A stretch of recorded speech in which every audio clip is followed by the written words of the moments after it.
Welcome back to the channel. Today we are going to be reviewing the Fuji X-T4, so stay tuned.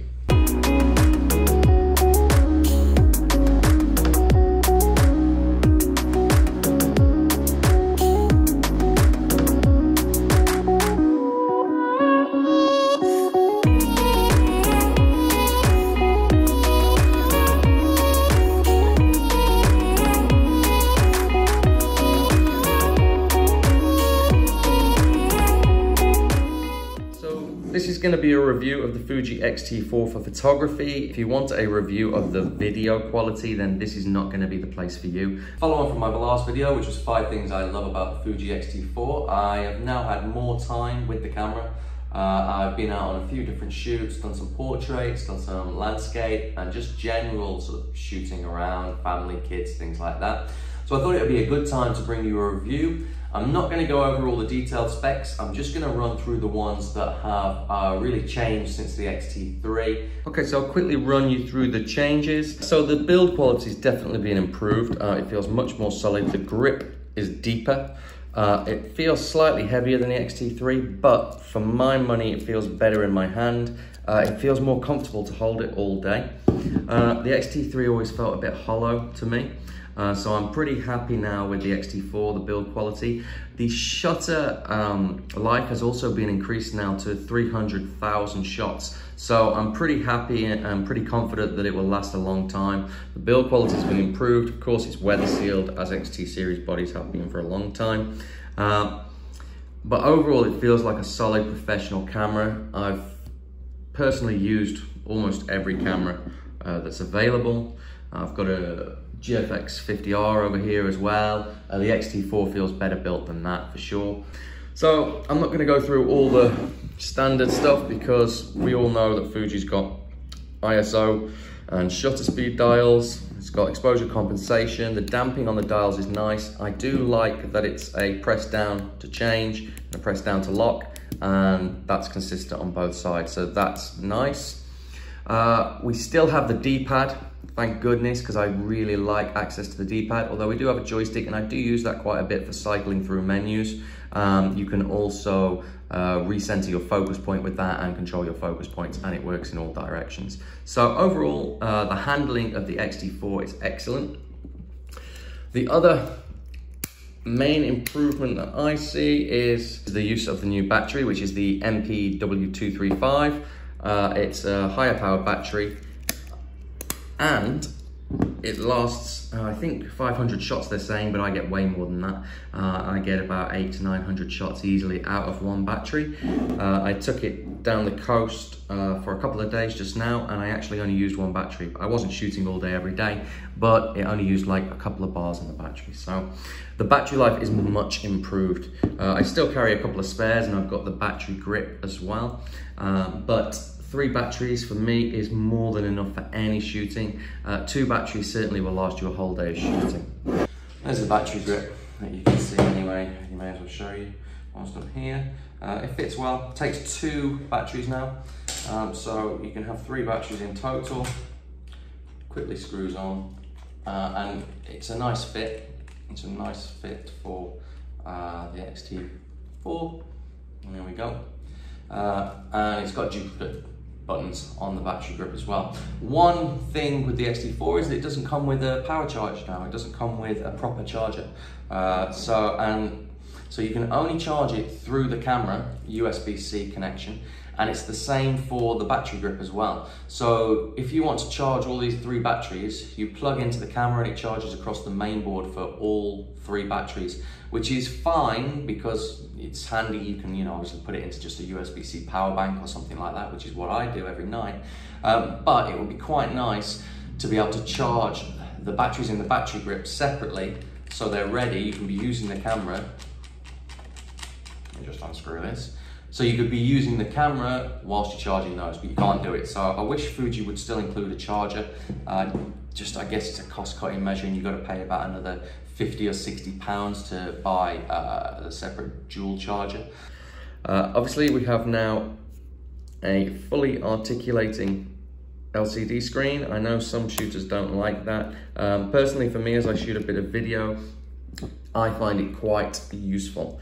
The only issue being is that the ports are here. You can't remove this rubberized port cover, but when you plug in your mic here, the screen actually cannot twist there. It's in the way, and look, and this is now getting a bit jammed. So I wish these covers here were removable.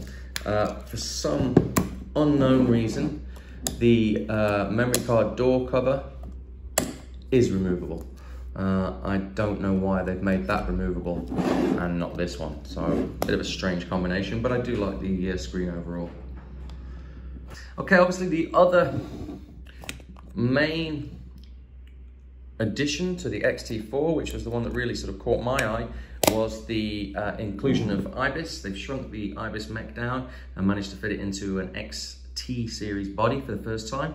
And while it's not as effective as Olympus, who are probably the best in the business at IBIS, it's certainly up there. Fuji claims 5 stops or 6 stops with an iOS lens attached. But let's go and have a look at the images that I've taken now with the IBIS and testing it out. And then I can run you through sort of how effective it is. So I'll just quickly take you through now just a quick test I did for the IBIS. So I shot this fan in the little bungalow, little villa that we were staying at. Just to give you a reference, there's the shot at ISO 3200, 1/500th of a second to stop any movement. A little sequence going through until we basically get to 1.6 seconds. And it's not sharp. But 0.8 seconds, handheld, 35mm as well, you've got to remember. So for a wide angle, it would be better than this. I've found that I can shoot down to about half a second easily with a 10-24 at 10mm. I can sometimes get sharp shots at 1 second, but it's sort of hit and miss, about 50% hit and miss. But for about half a second, it's pretty consistent that I can get sharp shots. And here, 35mm for 0.8 of a second, and it's still sharp on the point of focus here. And you can see the blurring. So the IBIS, I worked out, gives me about 4 to 5 stops. If I'm using a lens with OIS. If I'm using a lens without OIS, it's about 4 stops. Okay, so a quick word about autofocus. The autofocus is improved over the XT3 and X Pro 3. It's quicker, the eye detect is better. If you put it onto continuous autofocus and wide or zone tracking is a little bit better. If you know where your subject's going to be, but if you put it on wide, then obviously it will cover more of the area. And just a series of shots where I was photographing my daughter in the garden when we were back in the UK, and you can see it's nailing the focus pretty much every time with wide AF and continuous autofocus, and with IAF on. So the IAF is pretty good. Occasionally it will focus on the far eye rather than the near eye, which is not ideal for portraits, but generally it does a pretty good job. Okay, so I went out on a landscape shoot. It wasn't a particularly successful one because the sky didn't do anything, but luckily it was just at my local beach. And here we go. So I got several reasonable images. This one, I quite like the composition of it. The rocks all sort of leading you in here, but you can see the sky's dead. But regardless of that, you can see here, this is shot at ISO 160 with a 10-24mm at f8, half a second on a tripod. And you can see, let's switch over into this, we'll get more detail in this one. You can see the detail in the rocks here. You can see the plastic bag hanging off here, which is lovely. Slightly probably could have done with focusing a little bit further into this one, but anyway, regardless. You can see the kind of detail that you're getting here. And in terms of dynamic range, I bracketed quite a few exposures. But if you have a look at the exposure here, which is very dark on the rocks, underexposed, we've got no detail in the shadows here. It's they've fallen to black, so we're losing detail there. But if you push the shadows, you can see, if I pushed it all the way there, you can see it retains plenty of detail in there. You can push the shadows 100% in Lightroom there with very, very little noise. I have noticed on my XT4, if you look here, just got a few little dead pixels, which I do have to clone out. But so yeah, you can see the shadow push on that, it's really good. I mean, the dynamic range on this sensor is excellent. And then highlights. We'll go to another image just to see the highlight recovery. Okay, this one here, we've blown the highlights intentionally because we were getting the detail in the rock. And you can pull some detail back out of it, but nowhere near as good as the shadow recovery. If you look at this area here, this cloud, yeah, it's still retaining some detail.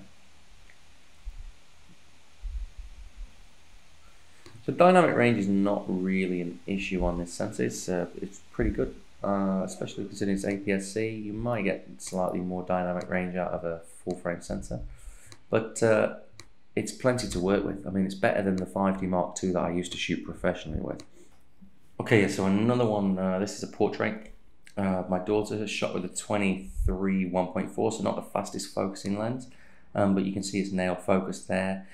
Shot at f2.8, which gives me a little bit more flexibility with the depth of field. But you can see the kind of detail you're getting off it. Nice detail in the eyebrows. Skin tones are very, very pleasing. My daughter's tongue is crazy. And then the fall off as well into the out of focus areas.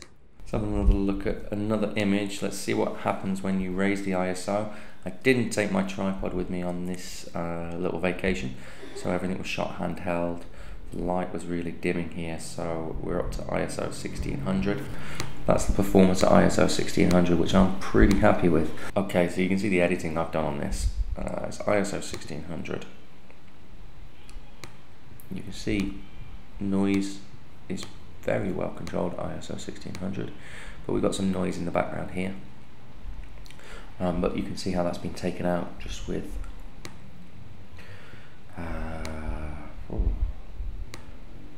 59 on the noise reduction and 25 on the color noise reduction, but it's smooth as you like and you're not losing detail, or not too much detail. You can also, if you zoom out, you can see the color edits that you can do, and still you've got some noise here, but again taken out in the edit. And that's the performance at ISO 1600. That's what it starts as in the raw file, and that's what you can get it to. And I can actually retain more detail than that, because what I went for on this shot was a kind of dreamy look. So I actually reduced clarity, I believe, on this. If we go back up and have a look, you'll see that I've pulled the highlights right back down. So here you can see the highlights are lying out, and I've pulled the highlights back down there to get all the orange in the sky, which was slightly blown out on the original exposure. You can see the noise here as well, ISO 1600, here's the noise in the sky. This is pretty low light though, you can see the light, this is a natural light over here. Yeah, you'd actually retain more detail than this if you want to. I wanted a kind of creamy, dreamy effect on the sky, which I thought went with the composition quite well. But if you zoom in, you can see here I've taken out texture and I've taken out clarity. Increased saturation by 9. Didn't mess with the tone curve at all, but I did mess with the colour. So I did pull the blues down a little bit and just bump the orange up very slightly to get a little bit more orange in the sky here. And then sharpening, I've sharpened a little bit, but I've masked it off quite a lot. So when I've masked it off, I've masked off yeah, huge portions of the image I've masked up. And I've added some noise reduction. That's the base noise reduction that automatically puts in. So there you go, that's the kind of image you can get. And again, that was shot 1/18th of a second. So handheld, so the IBIS is working good there at 1/18th, because everything is sharp. Even the boat, which was on moving water. 1/18th of a second, f4 ISO 1600. So it's more than usable. I mean, I'd print that file off to 30 inches easily. If I was to bring those back to standard, look, you can see the noise come back in a little bit, but the detail also comes back. Okay, so that just about wraps up my Fuji X-T4 review. I hope you guys found it useful, just to see some real world shots rather than sort of test shots, things like that. Overall, I'd say it's a very professional level camera. The build quality is excellent. Now with IBIS in it as well, you can sort of get away without using a tripod for a lot of shots. It's very comfortable. It's really ergonomic as a whole. The autofocus is fast and good enough for 99% of everything, 100% of everything that I ever shoot. I hope you found sort of looking into detail in the images useful. Even if perhaps they're not controlled tests, you can at least get an idea of the types of photos that you can take with the X-T4, what sort of dynamic range you're going to get, how flexible the sensor is. One thing also with APS-C that a lot of people don't ever mention is that the depth of field for any given aperture is a little bit deeper, which actually helps with landscape photos. If you want that sort of front to back, sharp in focus image, you can get away with using an aperture of f8, whereas on medium format or full frame, you would have to stop down the lens to sort of at least f11, f16 to start getting really tack sharp photos from front to back. So that is an advantage of APS-C as well, not just Fuji, but obviously Fuji probably is the best APS-C system you can get.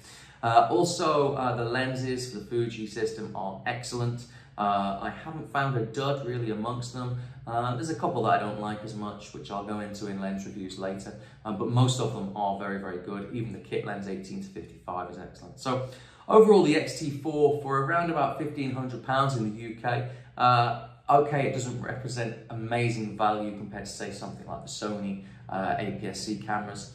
But it does offer a very unique shooting experience. It's very enjoyable to use. For those of you who like sort of the feel of being able to see and change your controls, ISO, aperture, shutter speed on a physical dial, that's a big benefit as well. The lenses are fantastic, as I say. So I hope you found it useful.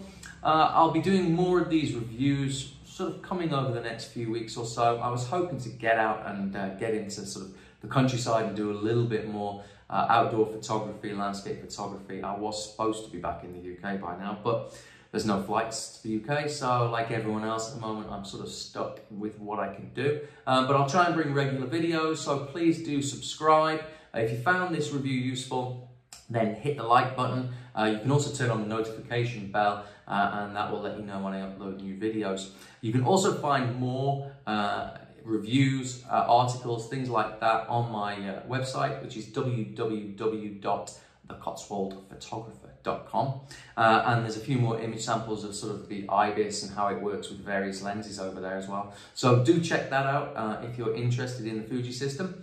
And next up, I'll probably be doing maybe an X Pro 3 review, maybe a GFX 50R review. We'll see. You can see I've got a bunch of Fuji kit at the back here. So I'll be working my way through these various lenses and cameras that I've got. I have a X100V that's coming, should be here in about a week. So I'll be doing something with that as well as a GFX 100S is going to come to me. They say here I should get it around about April sort of 20th, something like that. So I'll be bringing all that to you over the next sort of few weeks, months and so, and also planning to get out and do some more sort of landscape photography. I might do a behind the scenes portrait shoot for you guys as well, we'll see. But anyway, thanks for watching, hope you find it useful, and stay safe.